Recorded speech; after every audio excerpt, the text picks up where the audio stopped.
multiplied by 2. My 1,000 units of prayers for one tasbih of Zahra alayhi salam. One tasbih. After your prayers now, next time you decide to get up and run off, just sit down and recite this, because understand the reality of the sixth Imam. It removes problems and calamities from your life. Second thing, third thing now that we're on it, many people have been messaging from all over the world, from Australia, from India, from Mumbai. They're listening.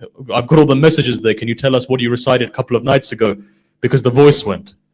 I take it as a sign that in 1 hour, if 30 seconds goes when I was reciting the verses, maybe Allah didn't want other people to know those verses. But one thing that I can tell you is this, that very simply, do this in your life. Recite the Tasbih of Fatima. One thing.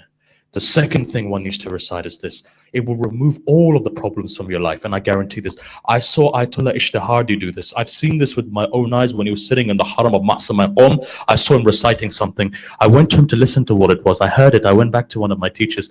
I said, what is the secret behind this? He says, if a person every day was to recite salawat 1,000 times, you would slowly see their problems alleviating. When you get to an age, right, when you're older and you have problems with diabetes and blood problems and all of these things, right? If from the age of 40 you were to start, and it's not even late at the age of 62, if you were to sit down and start reciting 1,000 salawats every single day, whatever problem would come, the salam of the Imam would be on you, that it would be like a force field around you.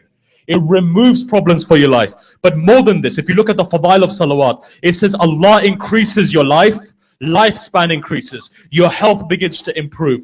The other thing is what? Problems are removed from your life.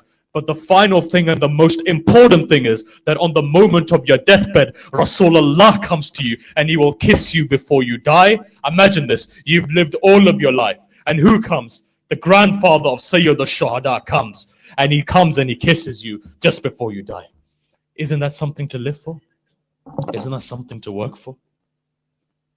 Final thing so we understand. And I'm saying all of these things that have no side effects. As you know, for every name of Allah, there's a byproduct as well. Allah Tabatabai says. He says that there are a couple of things though that have no side effects. What did we mention? This of Zahra alayhi salam, salawat, and the final thing, istighfar. Istighfar removes problems from your life. Those people who don't have children, it gives you children. If your husband and wife both, for example, were to recite it a particular 1,000 times, I'm not going to mention it on air. If somebody wants to privately message me, you can do. I mentioned on the first 2 nights, right? All of my friends who have recited this nuskha from Imam Hassan, because today is makhsus for Imam Hassan's son, every single person I've come across has recited this nuskha. Not one missing or this person, every single 100%. 7 years, 10 years, 15 years, and never any children. When they recited this nuskha from Imam Hassan, about these istighfars, about how many 1,000 times every day, within 40 days their wife became pregnant. Seeing this. And I can bring forward to you all of those people. Istighfar is important therefore. Istighfar is important for what? Not just for that.